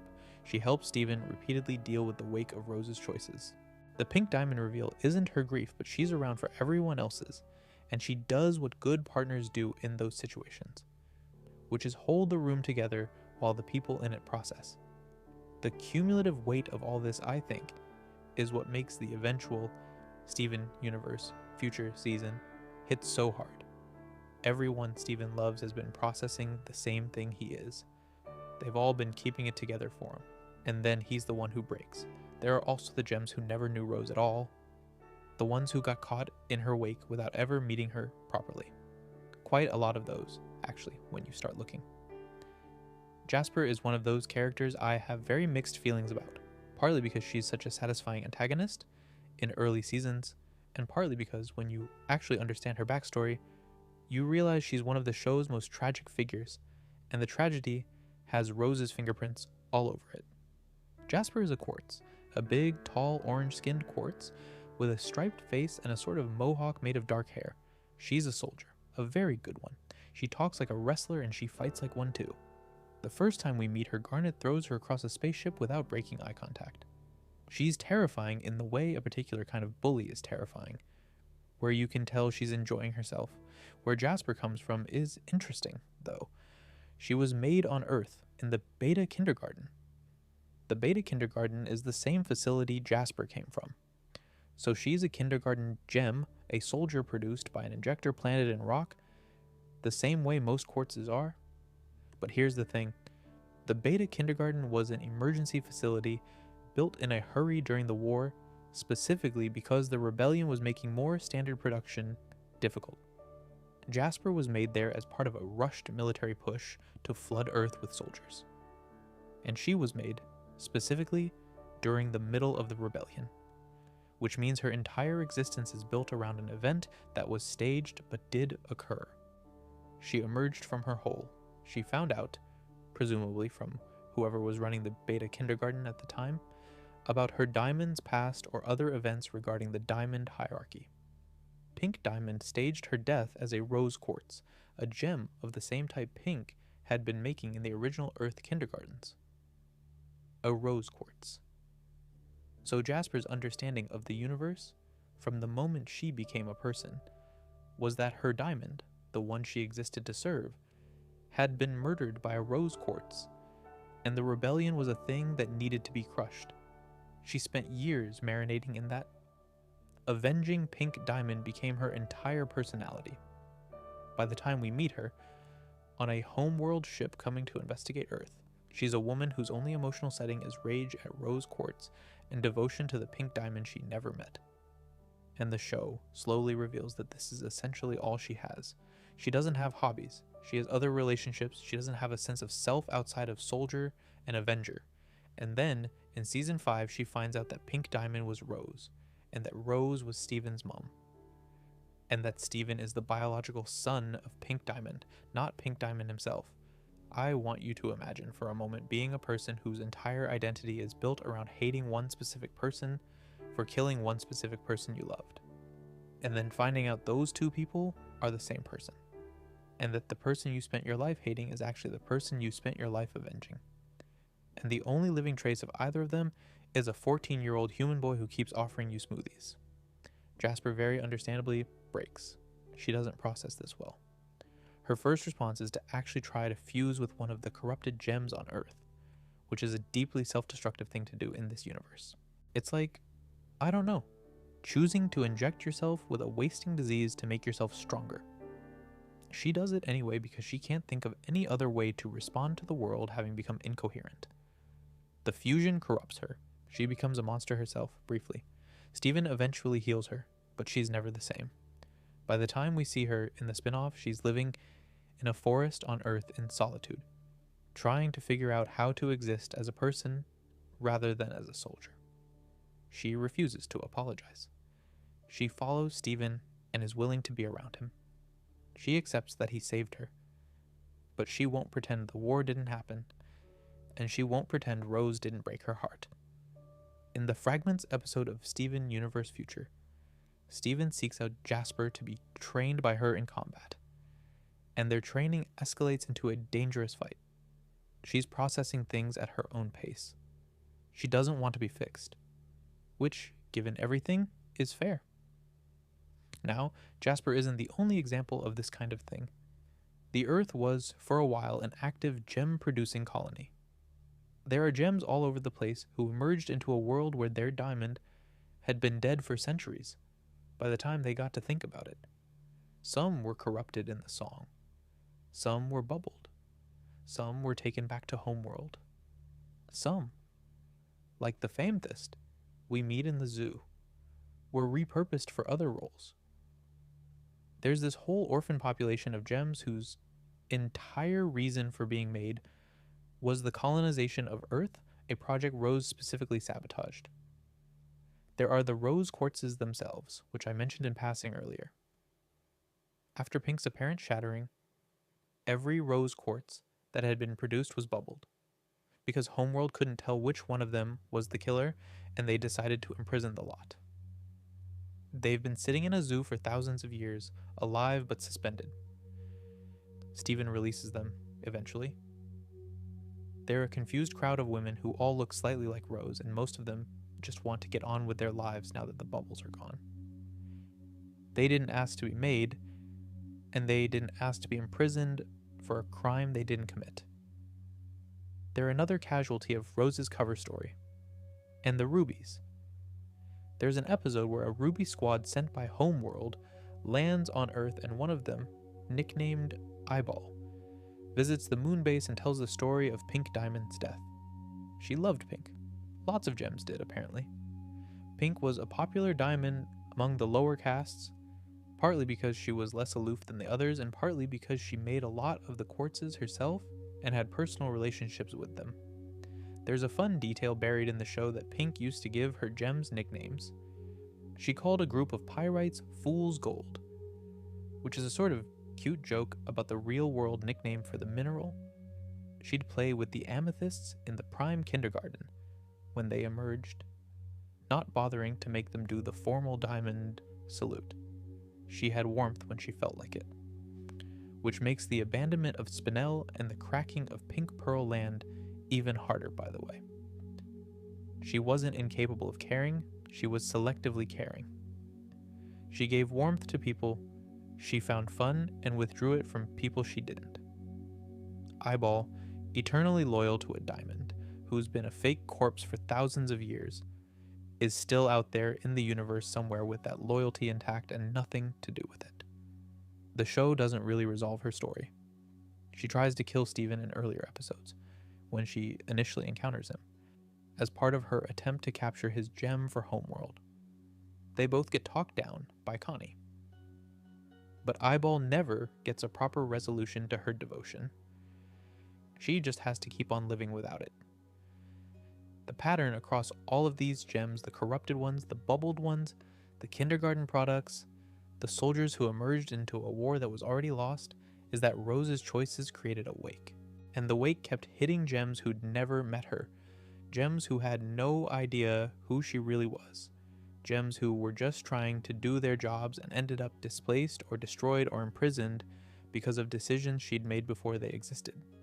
Steven, in future, is the one trying to clean up all of this. He's running a sort of school for displaced homeworld gems called Little Home School, where they can come to Earth and learn how to be themselves rather than soldiers. Most of them have some flavor of Rose-related trauma to work through.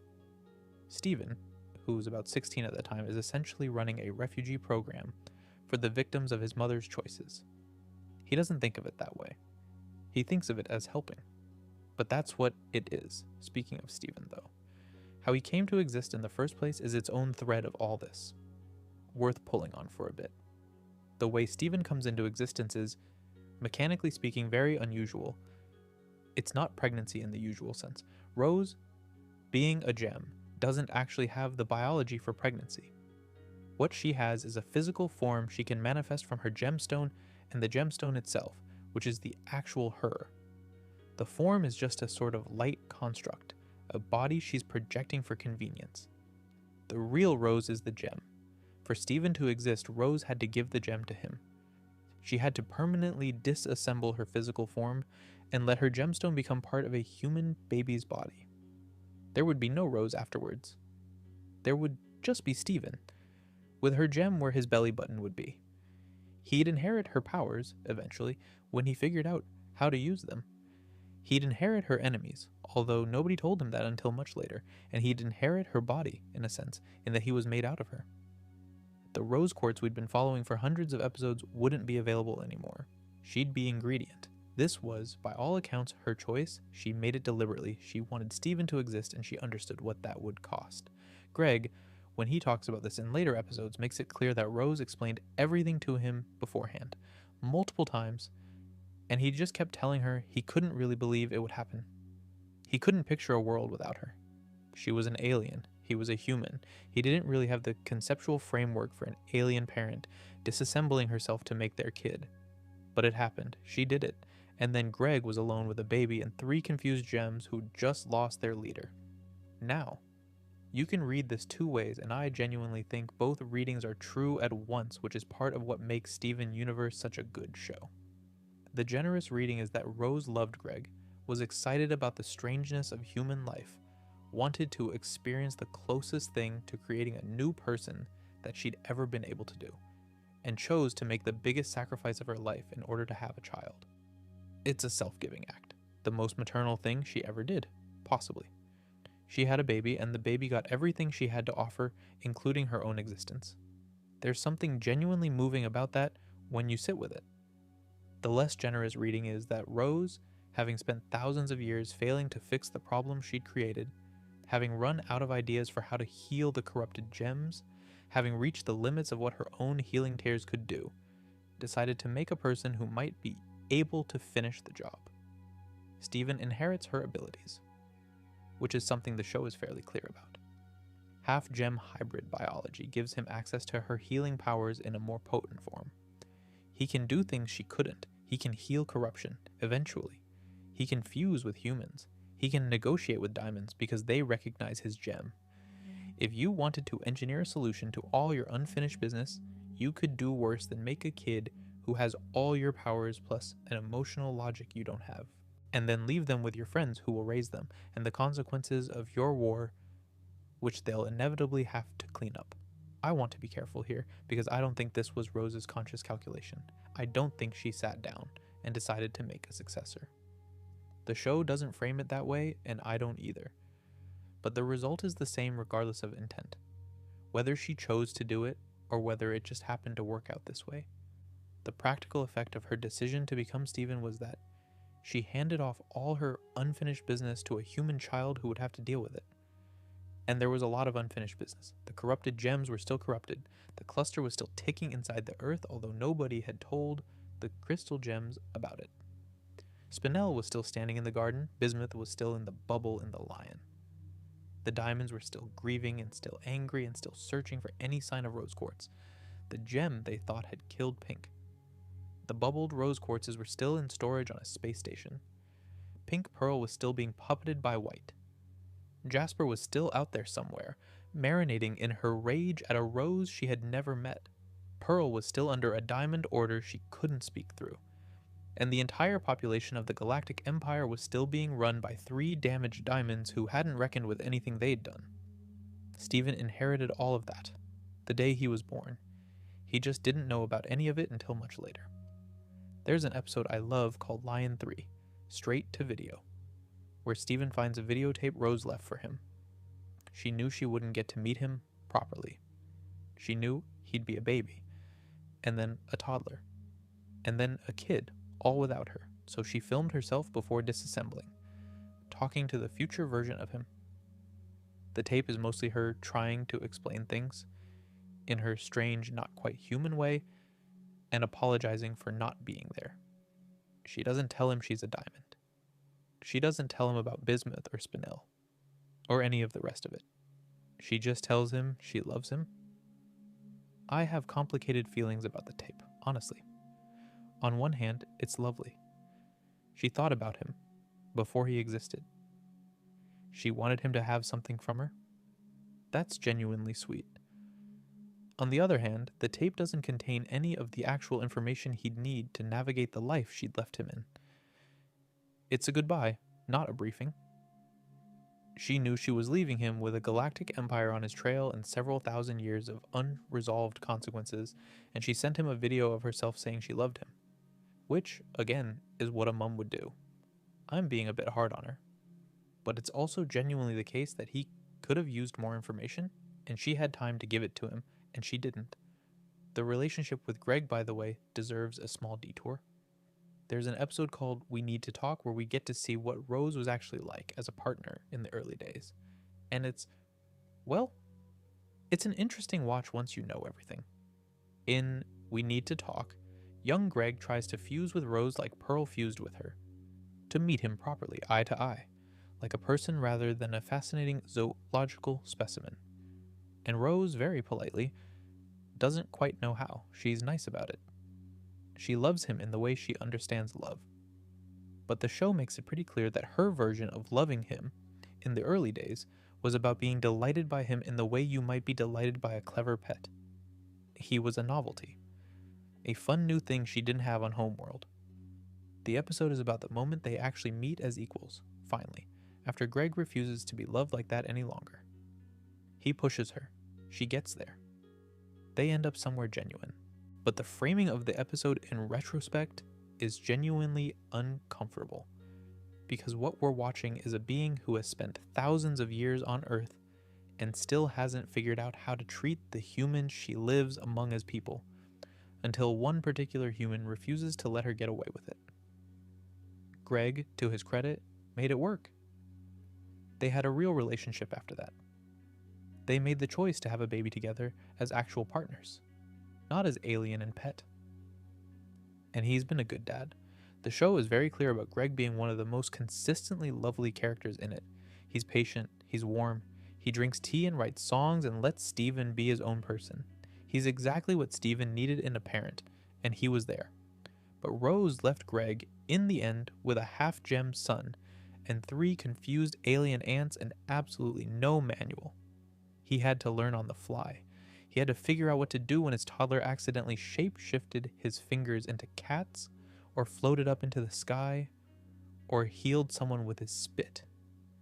He had to be a single dad to a magical child, and his magical child's other parent had, in a way that's hard to even properly grieve, become the magical child himself.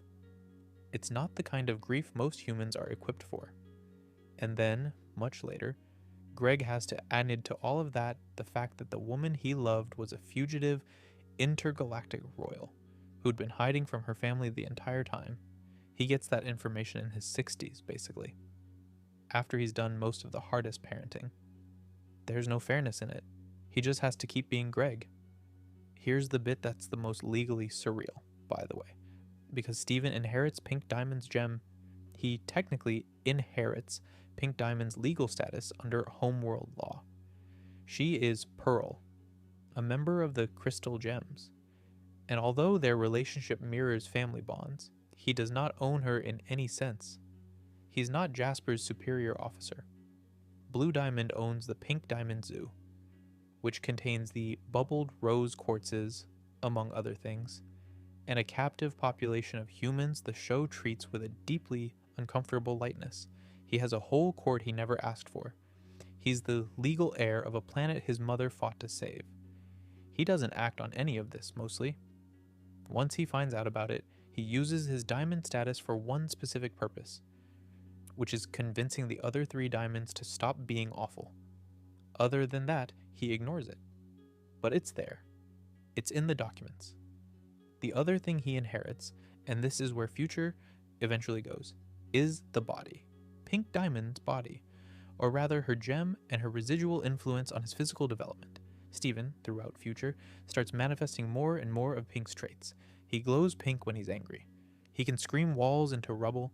He grows in size when his emotions get too big. He has tantrums, although he tries very hard not to. He is, biologically, and integrating her emotionally, becoming his own person. And the thing he most fears, in Future, is becoming the woman who hurt all the people he's been trying to help. But that's the next section. Let's leave Steven on the beach, 14 years old, eating cereal, not knowing yet what's coming for him. Let me give him one more peaceful moment before we wrap this up. Which brings us slowly around to what all of this eventually cost him. Steven won, in the end. I want to start there. The original Steven Universe series ends in early 2019 with a 4-part finale called Change Your Mind. And across those 4 episodes, he does, basically, the impossible. He talks the 3 remaining diamonds out of their imperialism. He convinces White Diamond, the worst of them, that her view of the universe is wrong. The diamonds and Stephen he heal all the corrupted gems on Earth. He brings peace to the galaxy. The Empire stops expanding. The wars end. The bubbled Rose Quartzes are freed after the Steven Universe finale. Everything Rose tried to do and failed to finish gets somehow finished by her son. Steven is around 14 years old at the end of the original Steven Universe series. It's a satisfying ending. The kind of ending that, if the show had stopped there, you'd say, well, that's a complete story, that's lovely, well done everyone. But the show came back 3 months later with a spin-off series called Steven Universe Future. And Future is, in essence, the show's actual response to its own happy ending. It asks the question, what does it cost a teenager to spend his entire life cleaning up after his mother? What happens to a kid who's been running on adrenaline and selflessness since he was old enough to understand his own powers? What does that look like in the weeks and months after the war is officially won? The answer, it turns out, is not pretty. Future is 20 short episodes, mostly self-contained, that follow Steven through the strange flat months after victory. He's set up a school for displaced gems on Earth. He's teaching them to live like humans, sort of. He's running into people from his mother's past one after another and learning to separate himself from responsibility for her decisions. The volleyball episode happens. The Spinel storyline gets a follow-up. Jasper initially follows Steven in Steven Universe Future, rather than outright refusing friendship. Eyeball comes back to try and kill him. Bismuth has her own arc about whether she's a crystal gem or her own person. Pearl starts dating someone new and Steven has to figure out how to feel about it. And underneath all of that, Steven himself starts unraveling. He doesn't realize it at first. He's still in helper mode. He's still trying to fix every problem that walks through the door, but the problems are accumulating and his own emotional state is getting worse, and the longer he runs from it, the more it shows up in his body. He starts glowing pink at moments of intense emotion. Then he starts going fully pink for short periods, his eyes blank, his expression a sort of focused rage. Then he starts losing time. Then he starts manifesting Pink Diamond's specific abilities, which is when it gets really uncomfortable. There's a moment in volleyball, the episode we talked about, where Steven gets overwhelmed and lets out a scream. Steven's scream cracks the walls of the building in the episode Change Your Mind, cracks them physically. And this is, very deliberately, the same power Pink Diamond used to crack Pink Pearl's eye thousands of years ago. The show is showing us, in real time, that Steven is becoming his mother. Not metaphorically. Literally. He's manifesting her destructive tantrum powers because he's hit his emotional limit and doesn't know how to process it any other way. The other crystal gems notice. They worry. They try to help. But Steven, who has spent his entire life being the helper, has no language for asking for help himself. He keeps saying he's fine. He keeps redirecting attention back to other people's problems. He keeps insisting that whatever is happening to him is manageable, that he's got it under control, that they don't need to worry. And the more he insists, the worse he gets. There are episodes in Future that are genuinely difficult to watch. There's one called Growing Pains, where Connie's mother, who's a doctor, gives him an X-ray, and we see that Steven's body has been repeatedly fracturing and self-healing his entire life. Every traumatic experience he's had, every injury he didn't talk about, every moment of strain. His skeleton looks like a roadmap of unprocessed harm. He's been holding it all in his body because nobody, including himself, was watching for it. There's an episode called Mr. Universe where he visits some of his dad's relatives and discovers he's part of a broader family with their own particular kind of dysfunction. He gets exposed to the idea that some of his patterns are not just gem-related. They're also human. They come from his dad's side too. He's a person at the intersection of 2 traumatic lineages, and he's got nobody who entirely shares either of them. And there's an episode called Fragments, where Jasper agrees to train him in combat. The training session goes badly because Steven gets too angry, too pink, and breaks her. like, properly, shatters her gem. He kills her, briefly, in a fit of rage. He resurrects her almost immediately with his new shattering reversal power, which he didn't know he had, but the moment changes him. He was capable of killing someone, and he did. And the lucky accident of his own healing powers and the elixirs left by the diamonds made it temporary. He has to sit with what he could do. By the time we get to the 4-part finale, called Change Your Mind, Steven is barely holding together. He's been carrying this for months. He's been carrying his mother's legacy for his entire life. And he finally, in the third of those episodes, sort of gives in to a particular dark idea about himself, which is that he is, on some level, a monster. The logic he constructs goes something like this, and I want to walk through it carefully because the show takes its time with it too. He is biologically the child of Pink Diamond, which is a thing he has known intellectually for a while, but hasn't really sat with emotionally. Pink Diamond hurt a lot of people, which we've spent this whole video walking through. Therefore, on some essential level, he reasons he is also someone who hurts people, because the parts that made her her are also the parts that make him him. The love and admiration he's received throughout his life in this dark version of the story must be fraudulent, because it was all based on the assumption that he was a good person rather than a diamond wearing a different body. He calls himself a fraud and a monster in pretty close succession in 2 of those finale episodes. A fraud because he isn't Rose, the woman everyone thought she was. A monster because he is Pink, the woman Rose actually was. Both of these things can't really be true at once, of course, but Steven at this point is not really thinking in a way that holds contradictions well. The transformation, when it happens, is slow and sad rather than sudden. His body becomes a giant pink hunched horned creature, somewhere about the size of a building. He looks, very deliberately, like one of the corrupted gems we've been seeing throughout the whole show. The corruption that took 3 diamonds working together to finally undo, at the end of the main series, not from a weapon, not from a song, from accumulated unspoken pain, and from holding it all together for too long, and from believing he wasn't allowed to be anything other than the helper. It's the same illness Rose's soldiers suffered, just produced by a different mechanism. I am. My Monster is 12 minutes of cartoon, and it has more emotional weight than most films I've seen. Every single person Steven has ever helped shows up to help him in return. The crystal gems, his dad, Connie, Bismuth, Peridot, Lapis, the diamonds who fly down from space and have to look at what their behavior helped create, Spinel. They all just gather around the giant monster he's become, and one by one they tell him what he means to them. They hug him, they cry on him, they explain in different words that they love him not because he's perfect but because he's him, and that being a flawed person doesn't make him unworthy of love. And the clusters bubble before it emerges from the earth.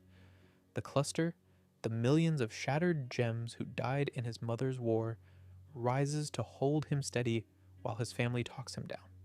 The damaged hold the damaged. There's something genuinely beautiful about that. The people Rose hurt, the most fragmented version of her victims, are the ones who steady her son in his crisis. Connie kisses him at the very end of all of it. And that's the thing that ultimately brings him back. Not anyone's argument or analysis. Not the diamonds making amends or the cluster holding him steady or any particular speech. Just a small moment of love from the person his own age who has known him longest. He shrinks back down, slowly, into himself while everyone watches. He cries. He finally, properly admits that he needs help. The final episode of Future, called The Future, jumps forward a few months. Steven is in therapy now, with an actual licensed human therapist. He's learning to use words for things he didn't have words for. He's been told, quite directly, that he's been carrying loads he shouldn't have had to carry. He decides, in Steven Universe Future, to leave Beach City, to go on a road trip, to live somewhere else, away from the gem house, away from the constant cleanup, away from the version of himself that exists in relation to his mother's legacy. He needs to find out who he is when he's not fixing things. He drives away. The crystal gems wave from the porch, all of them crying. And Stephen is crying too, and it is, in its quiet way, one of the warmer endings I've seen any show land. It's a happy ending in the sense that he's choosing himself for what might be the first time. It isn't a happy ending in the sense that everyone is suddenly okay. Because they aren't. They're all in the long middle of working on being okay. But that's a different thing from being broken, and the show is fairly insistent on that distinction. And that's where the show ends, with Stephen driving off, his mother's gem still embedded in his stomach, no longer running from her legacy but also no longer responsible for it. The cleanup will continue in his absence. Other people will do some of it, but he is allowed finally to not be the person doing it anymore. That's what Rose's choices cost in the end.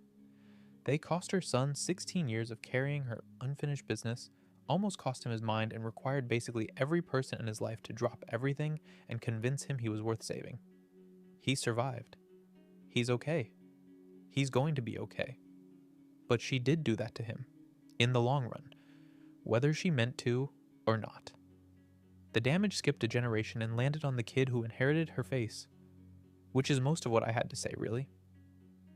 Let me pull back, though, and try to land somewhere. Before I do that, before I land it, I want to spend a bit of time on the things we don't know about Rose, because the show is quite deliberate about what it shows us and what it doesn't, and I think the gaps are part of the design. The show presents some direct perspective from Rose through dialogue scenes, but we get limited insight into her perspective on her own actions and motivations. We hear about her from other people. Pearl. Garnet chose to join Rose's rebellion after fusing with her counterpart. Bismuth. Greg. Spinel. The diamonds. Stephen, sort of, in fragments, she left behind. Everyone has their own Rose and the versions don't quite line up. Pearl's Rose is patient and wise and saintly. Bismuth's Rose is a fellow soldier who eventually wasn't willing to do what the war required. Greg's Rose is a strange and beautiful alien who eventually learned to see him as a person. Spinel's pink diamond is the cruelest version, the one who could leave a friend in a garden and then forget about her. They can't all be the same person, and yet they are. They have to be. We do get Rose talking to us directly about what she was thinking, particularly through her tape message of Stephen and her conversations with Greg. The closest thing we have is a couple of recordings and some flashbacks shown through other people's eyes, and the confession in A Single Pale Rose, where Rose reveals through Pearl's confrontation that she is Pink Diamond. That's it. For a character the entire show is about, she has remarkably few of her own scenes from her own point of view. Most of what we know about her, we know because someone else remembered it. Rebecca Sugar has talked about this in interviews. The decision to keep Rose at a distance was deliberate. She wanted Rose to feel, to the audience, the way she felt to the crystal gems after she was gone. Unreachable. Refracted. Available only through the people who'd loved her. Which is, when you think about it, an extremely accurate depiction of what it's like to grieve someone you didn't quite understand when they were alive. You spend years afterwards trying to put together the version of them that makes sense to you, and you never quite finish because they're not there to correct you. There are particular gaps in her story that I find myself wondering about. We never really learn why Pink Diamond hated her own court enough to want out of it. There are hints. She was the youngest of the diamonds. She had less power. She got given Earth as a kind of consolation prize, after asking for a colony of her own for a long time. There's a scene in a flashback where she's begging the other diamonds to let her keep her colony, the inhabited one, the one with the life on it that she'd grown fond of. They say no. They tell her she has to clear it for the standard homeworld process, which is to drain the planet of all life to manufacture gems. That moment is presumably when she starts planning the rebellion, but we don't really see her decide. We don't see the conversation with herself where she goes from spoiled princess to rebel leader. We just see her on the other side of it, already in the Rose disguise, already fighting. We don't know how she met Pearl either. in the sense that matters. Pearl was originally a gift to Pink Diamond, as is customary for pearls on Homeworld. We know they ran away together at some point. But the actual moment where Pearl chose her, or she chose Pearl, or they chose each other, is never quite shown. It's referenced repeatedly in dialogue that's deliberately oblique. The closest we get is a song called Do It For Her, which is Pearl teaching Connie how to sword fight in the same way Rose once taught Pearl. The song is enough to break your heart if you know what's underneath it, but it's about a different teaching moment, and the original one stays off screen. We don't know what she did during most of the 5,000 years between the war ending and Stephen being born. She presumably lived in Beach City for a portion of that, given that Greg met her there in the 80s. But the centuries before that, the long stretch where Earth was mostly her and 3 friends and the corrupted forms of everyone they'd lost, those are mostly blank. The show doesn't fill them in. We get glimpses, in flashbacks, of her singing to a corrupted gem, or trying once more to use her tears, or just standing on a cliff at sunset. But there's no real account of how she spent her time. Whether she was happy, whether she was already starting to think about Stephen, whether she ever thought about Spinel. We don't get to know. And we don't know what she actually thought about her own choices at the end. Whether she felt regret, whether she'd made peace with what she'd done, whether the decision to have Stephen was a hopeful one or a desperate one, or both. Pearl, who knew her best, can't tell us because she's still trying to work it out herself. Garnet does speculate. Greg has theories but is gentle about them because he loved her and doesn't want to indict her unfairly. The show, deliberately, does tell us. I think that's part of why the fan debate has gone on so long. If the show had given us Rose's actual perspective, in her own voice, the question would mostly be settled. We'd know what she meant, or didn't mean, or thought she meant. But the show provides that.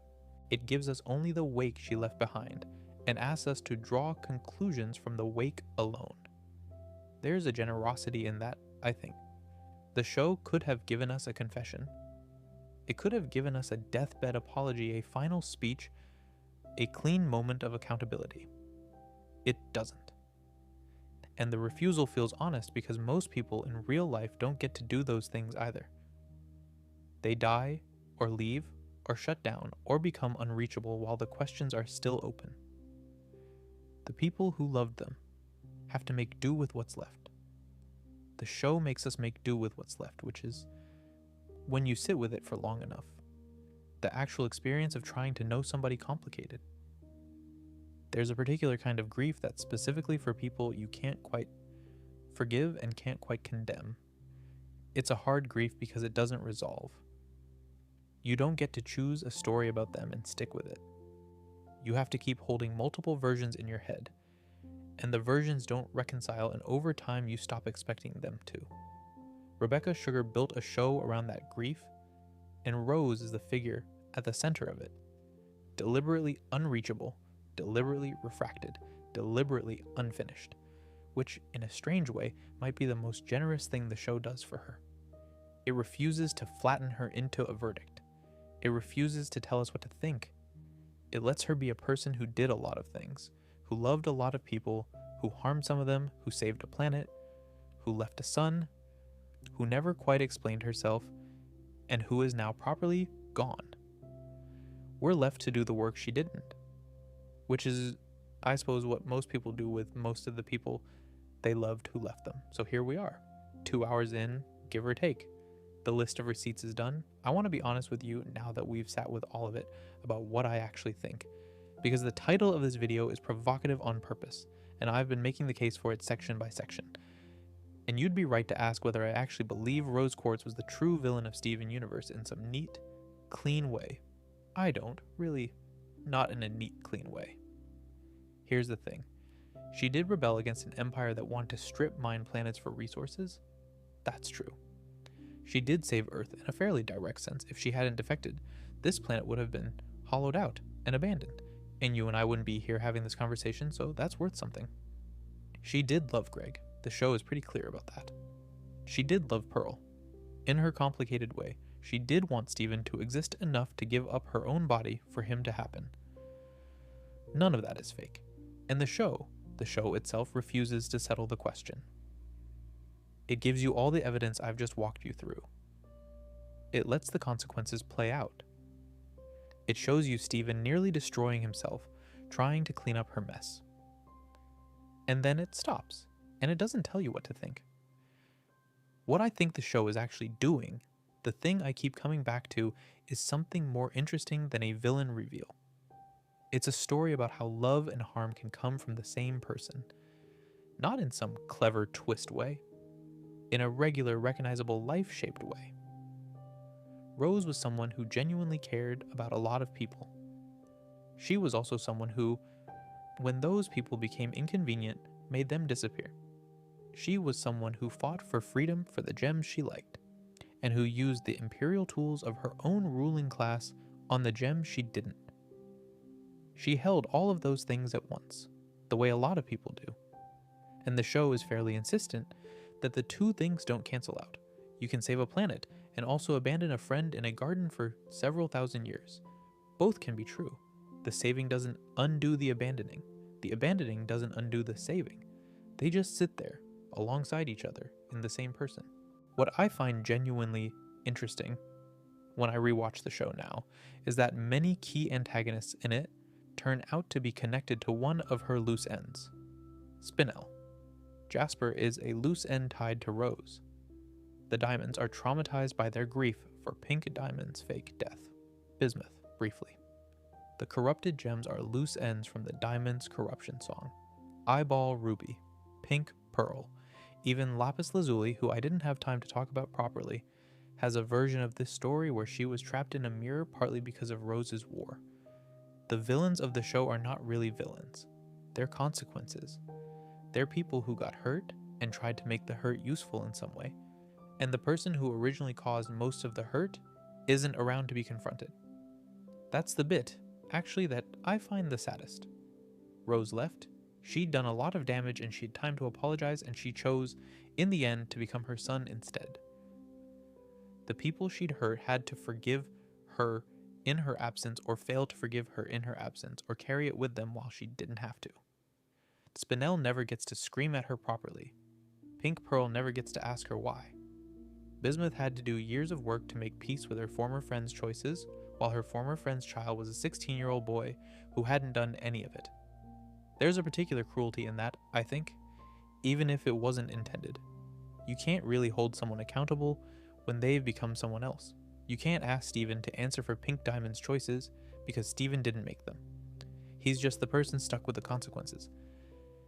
And Rose, by becoming him, made it impossible for any of the people she'd hurt to ever get a real reckoning. I don't know if Rose understood that's what she was doing. I doubt she did. I don't think she sat down and calculated it. But the practical effect of her exit was that she escaped accountability while leaving everyone else to do the emotional work she should have done. That's the part where the villain framing actually starts to have some teeth, I think. She had thousands of years to come clean to the people who loved her, and she didn't. She had time to free Bismuth, to find Spinel, to tell Pearl she was sorry. She kept choosing not to do any of it, and then she made it impossible to ever do it by ceasing to exist. And I think the show's quiet answer to all of this is what we saw at the end. Stephen, driving away. That's the verdict, sort of. He couldn't fix it from inside the family. He couldn't process it living in his mother's house. He had to go and find out who he was without her gem dictating his identity.